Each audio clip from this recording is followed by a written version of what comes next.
Anda kembali pemirsa di Create Up ditemani juga dengan rekan Wiki Adrian. Ya, betul sekali dan kali ini kita akan membahas mengenai ekspansi Lokatani pasca pendanaan pre-seed. Sudah tersambung melalui video conference ada Mas Abdul Holik, founder dan CEO dari Lokatani. Apa kabar Mas Abdul?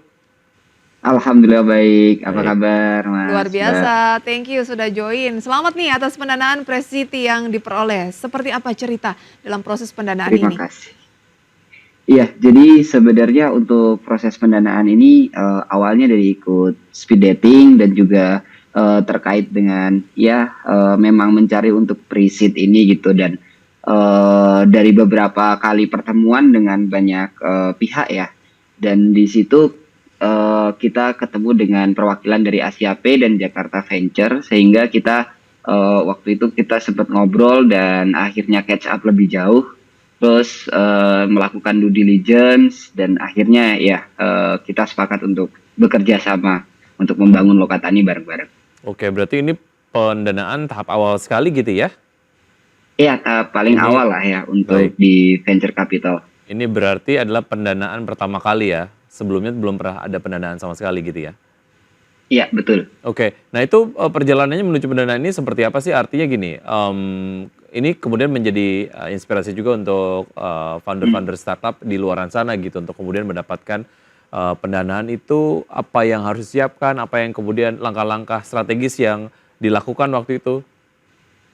Iya, jadi dari pendanaan ini sebenarnya kan kita pertama kali itu present terkait dengan bisnis kita itu apa sebenarnya melalui pitch deck biasanya. Setelah kita present, kalau misalkan dari venture capital atau dari sisi angel investornya itu tertarik, mereka akan minta untuk due diligence. Nah, due diligence ini paling biasanya yang disiapkan itu dari sisi data roomnya dan juga biasanya mereka akan visit kalau ke kita itu visit ke kantor dan ke kebun gitu kan untuk melihat IoT-nya seperti apa, kebunnya seperti apa, terus kebun mitra juga seperti apa, kayak gitu sih. Jadi dari situ setelah mereka melakukan prosesnya di internal mereka dan ngedesain berapa sih sebenarnya yang bisa ditaruh valuasinya dan juga berapa sebenarnya yang bisa dikasih pendanaannya. Nah, menurut Seperti itu Mas sih. Abdul dan juga mungkin tim dari Lokatani begitu ya, apa sih yang menjadi daya tarik dari Lokatani ini sehingga memperoleh pendanaan?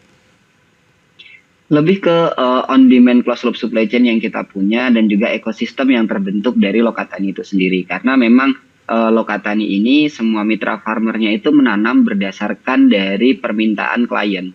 Sehingga tidak ada hasil tanaman atau hasil tanam yang tidak terserap seperti itu. Dan juga dengan sistem schedule planting yang dibantu dengan IoT untuk monitoring dan inventory management sistemnya juga untuk otomasi itu membuat kita bisa panen setiap 2 hari sekali seperti itu. Saat ini kita malah ke sehari sekali untuk bisa panen dan memenuhi. Jadi memenuhi permintaan customer. Jadi customer juga bisa dapat sesuatu hal yang fresh gitu, sayuran-sayuran yang benar-benar fresh kayak gitu. Dan dari petani pun juga cash flow-nya juga lancar karena ya udah mereka panennya tiap hari, tidak harus nunggu sebulan, 2 bulan atau 3 bulan baru dipanen semua terus nunggu lagi kayak gitu enggak. Tapi mereka benar-benar setiap harinya nyemai, setiap harinya panen seperti itu. Oke, artinya ini memberikan solusi dan juga solusi ini meningkatkan demand dan juga membuat bisnis dari Lokatani ini menjadi visible dan venture capital juga jadi tertarik untuk melakukan pendanaan gitu ya. Baik, Ya, pendanaan betul. sejauh ini akan digunakan untuk apa saja? Signifikansi pendanaan tuh terkait operasional dari Lokatani itu seperti apa sejauh ini? Iya, kita tetap akan ekspansi market ya pastinya ya untuk bisa menjangkau pasar yang lebih luas lagi. Lalu dari sisi itu kita juga dibantu dengan ekspansi di sisi hulunya juga, di sisi kebun mitranya. Terus habis itu di sisi pengolahan efisiensi untuk prosesnya seperti itu. Jadi kita juga akan produksi alat IoT lebih banyak lagi untuk ke kebun-kebun mitra yang lain.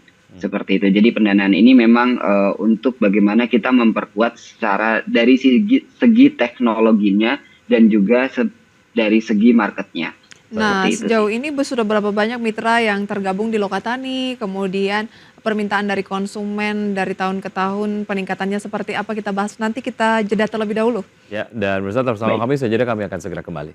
Terima kasih pemirsa, kita masih akan berbincang bersama dengan CEO sekaligus founder dari Lokatani, ada Mas Abdul Qoling, dan menariknya Lokatani ini baru saja memperoleh pendanaan Prezid, dan mungkin ini bisa menjadi inspirasi bagi Anda pemirsa untuk memperoleh pendanaan juga di startup yang sedang Anda bangun. Lokatani ini Mas Abdul sudah berdiri berapa lama dan kemudian seperti apa perkembangan dari mitra, sudah berapa banyak, dan juga mungkin permintaan dari konsumen. Oke, Lokatani ini berdiri kalau secara PT itu berarti ini tahun kelima. Ya, tahun ini kita ulang tahun yang kelima. Jadi terus untuk mitra itu kita udah ada 100 lebih ya petani-petani hidroponik di daerah area Jabodetabek seperti itu. Dan untuk customer-nya sendiri peningkatannya itu kemarin dari 2022 ke 2023 itu sekitar 107% sebenarnya. Luar biasa Gitu. ya Jadi berarti ya. ya 2 kali lipat. Terus habis itu di tahun ini pun juga sebenarnya kita udah hampir 2 kali lipat dari tahun lalu.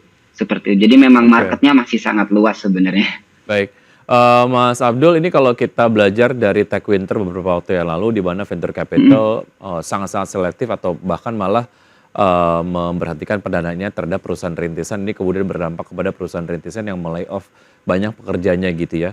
Spesifik di sektor agritech, bagaimana sih Anda melihat tren pendanaannya ke depan, dan sejauh mana ini menjadi sebuah trigger lah untuk teman-teman di Lokatani sendiri untuk ke depan mengutamakan profitabilitas gitu, tidak hanya kemudian mengharapkan pendanaan dari venture capital atau angel investor. Iya, pastinya sih dengan kemarin kondisi Tech Winter itu memang banyak sekali ya kesulitan yang dihadapi untuk startup mendapatkan pendanaan seperti itu. Tapi kita yakin gitu, kita berjalan 5 tahun memang dengan bootstrapping ya, dengan pendanaan dari sendiri gitu kan, dari kalangan sendiri. Jadi apa yang kita kejar dari awal memang profitabilitas seperti itu. Sehingga pendanaan ini memang kita gunakan untuk bisa membuat kita lebih besar lagi, ekspansi yang lebih besar lagi, dan juga profitabilitasnya juga semakin cepat seperti Baik, itu. berarti Jadi artinya kalau sejauh ini sudah profit atau masih mengejar Target target? profit. kita masih mengejar target profitnya seperti itu, Kira-kira karena memang butuh butuh waktu. gimana? Kira-kira Iya. peluangnya tahun berapa? Target profitabilitas ini kan pasti udah bisa dikalkulasi ya Iya, targetnya. kita target itu paling cepat itu di Q3 2025 dengan target ekspansi yang kita inginkan gitu kan, paling cepat di situ. Tapi secara medium risknya itu ada di sekitar 2026 awal sih. Oke, Seperti baik. itu. Untuk mempercepat capaian profitabilitas tentunya ada berbagai macam services yang ditingkatkan lah ya, ataupun mungkin ada services yang Ya. ditambahkan gitu ya kepada user. Apa saja?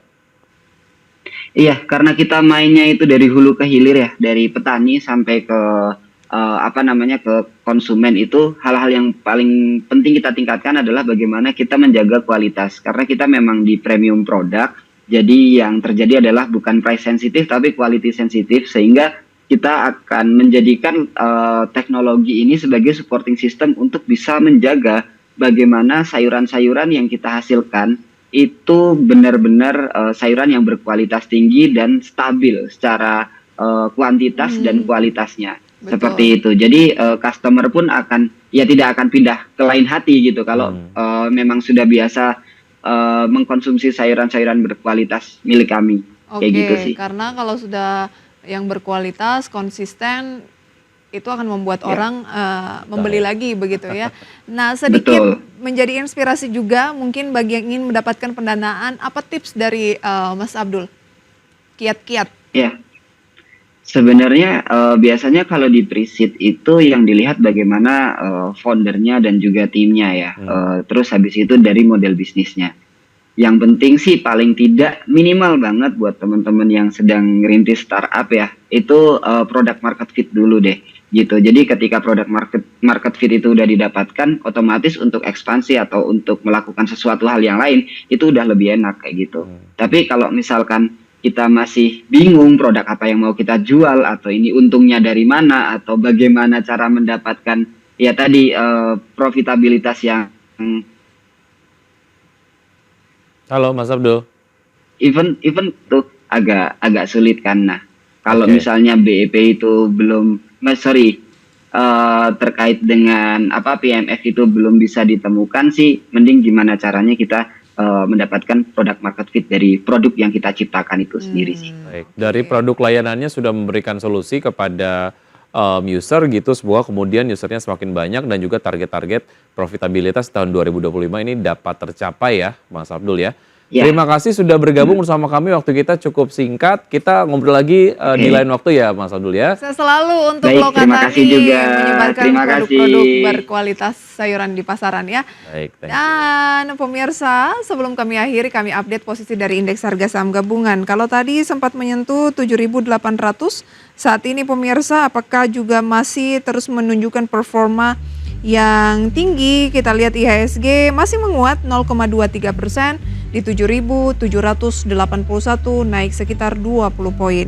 Oke, baik, sudah tembus level 7.800-an ya. Kemudian Sempat disentuh tadi. betul. Baik, top gainers ada MLPT, HDFA, Homi, kemudian Laba, PNBN, PNLF, BMTR, TSPC dan AMRT. Top losersnya pemirsa ada MSIN, MNC Digital, kemudian ada Inet, PSAB, Area, Nasi, KLAS, Bino, Nobu, Asri, dan juga WIRG. Itu dia pemirsa saham-saham gainers dan losers yang mewarnai posisi dari indeks harga saham gabungan yang sedang mencoba untuk tembus lagi level tertinggi baru pemirsa ya. Setelah kemarin level tertingginya juga sudah ditembus di 7.764, hari ini mencoba untuk break di 7.800 ya. Baik. Ya, pemirsa sudah 90 menit kami menemani Anda dalam Power Breakfast. Semoga pembahasan hari ini dapat menjadi referensi dan sumber informasi untuk Anda. Tetap perbarui terus informasi Anda hanya di IDX Channel, your trustworthy and comprehensive investment reference. Dan jangan lupa, saksikan program Market Review yang akan tayang pada pukul 10 nanti dengan rekan Prasetyo Wibowo. Ya, karena urusan masa depan harus terdepan, aku investor saham. Saya Wiki Adrian. Dan saya Prisa Sampodatu, sampai jumpa.